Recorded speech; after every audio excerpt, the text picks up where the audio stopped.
Muy buenos días, queridos amigos, estimados hermanos. Hoy es domingo 26 de mayo del año 2024. Vamos a reflexionar la lección de escuela sabática que se titula El santuario y la ley. Apocalipsis 11:19. Y el templo de Dios fue abierto en el cielo, y el arca de su pacto se veía en el templo, y hubo relámpagos, voces, truenos y terremotos y grande granizo. A Éxodo 25:16, y pondrás en el arca el testimonio que yo te daré, refiriéndose al arca del pacto y refiriéndose a los 10 mandamientos que iban a ser introducidos en el arca del pacto.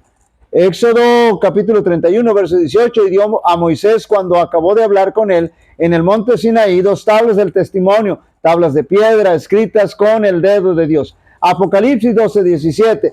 Entonces el dragón se llenó de ira contra la mujer y se fue a hacer guerra contra el resto de la descendencia de ella, los que guardan los mandamientos de Dios y tienen el testimonio de Jesucristo. Ya anteriormente habíamos mencionado el vínculo que existe entre el santuario y la ley moral del Señor, es decir, los 10 mandamientos. Y eso lo podemos constatar y comprender cada vez que llegaba el día del juicio, el Yom Kippur, el día de la expiación. Para empezar, debemos enfatizar lo que sucedía en ese día, denominado el día del juicio. Toda actividad secular se interrumpía y se vivía ese día como si fuera sábado. Todo el pueblo se reunía en torno al santuario con una actitud muy particular.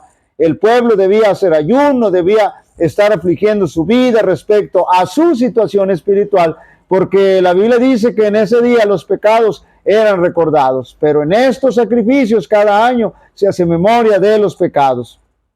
Y como todo adventista debe saber, cada año solo el sumo sacerdote entraba al lugar santísimo. Y aquí podemos ver 2 situaciones importantes e impresionantes.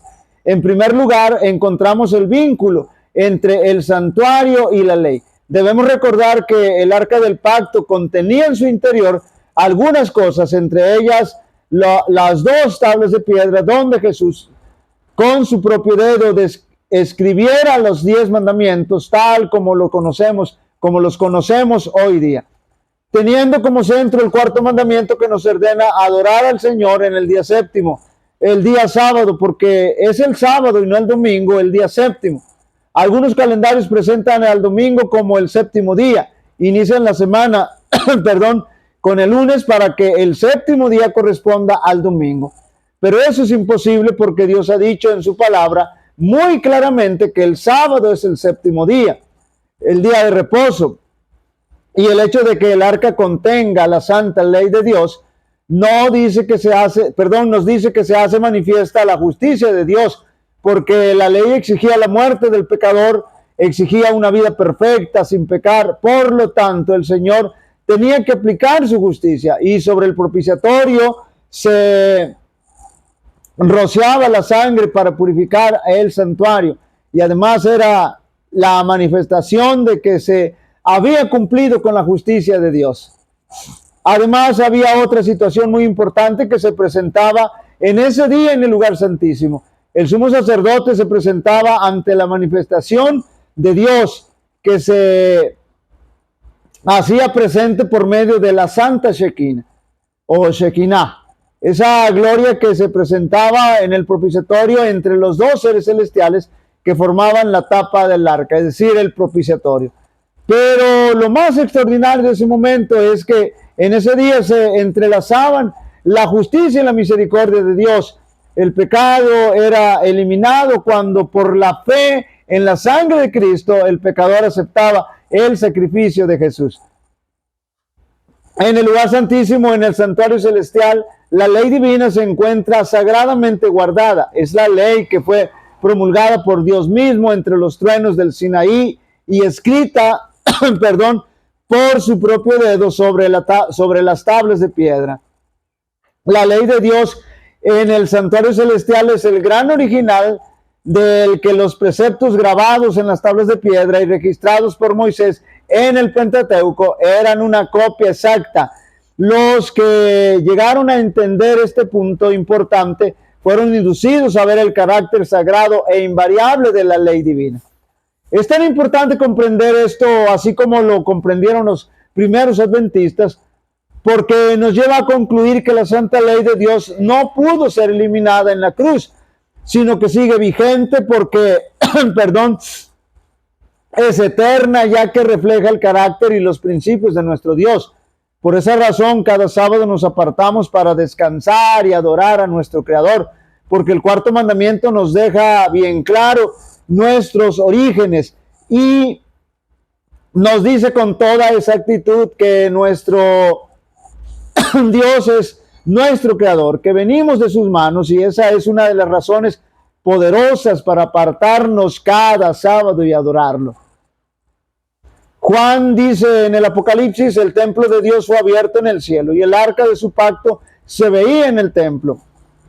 Juan vio en visión al pueblo del Señor que esperaba su venida y que buscaba la verdad. Cuando el templo de Dios fue abierto por su pueblo, brilló la luz de la ley de Dios que estaba en el arca. En la proclamación del mensaje del tercer ángel aparecen en escena los que reciben esta luz.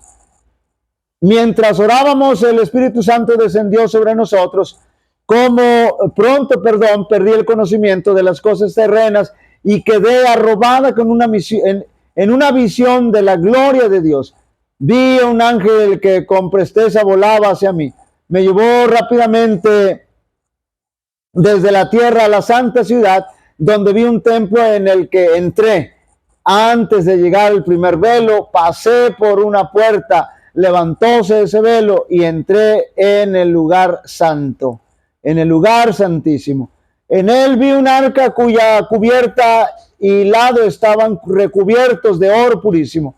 En cada extremo del arca había un hermoso querubín con las alas extendidas sobre el arca.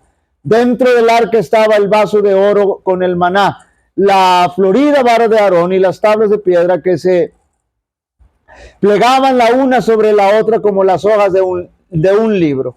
Abriólas Jesús y vi en ellas los 10 mandamientos escritos por el dedo de Dios. En una tabla había 4 y en la otra 6.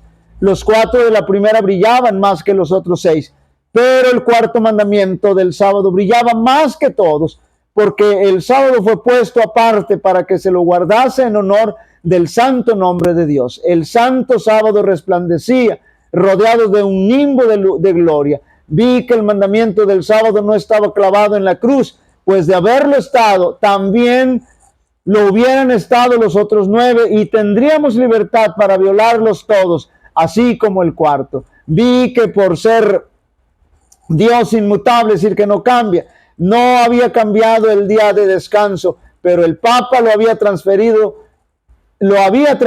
del séptimo al primer día de la semana, pues iba a cambiar los tiempos y la ley. El sábado como séptimo día no se halla en ninguna incertidumbre. Es el monumento conmemorativo de la obra de la creación. Es un monumento conmemorativo establecido por el cielo que debe observarse como una señal de obediencia. Dios escribió toda la ley con su dedo en 2 tablas de piedra.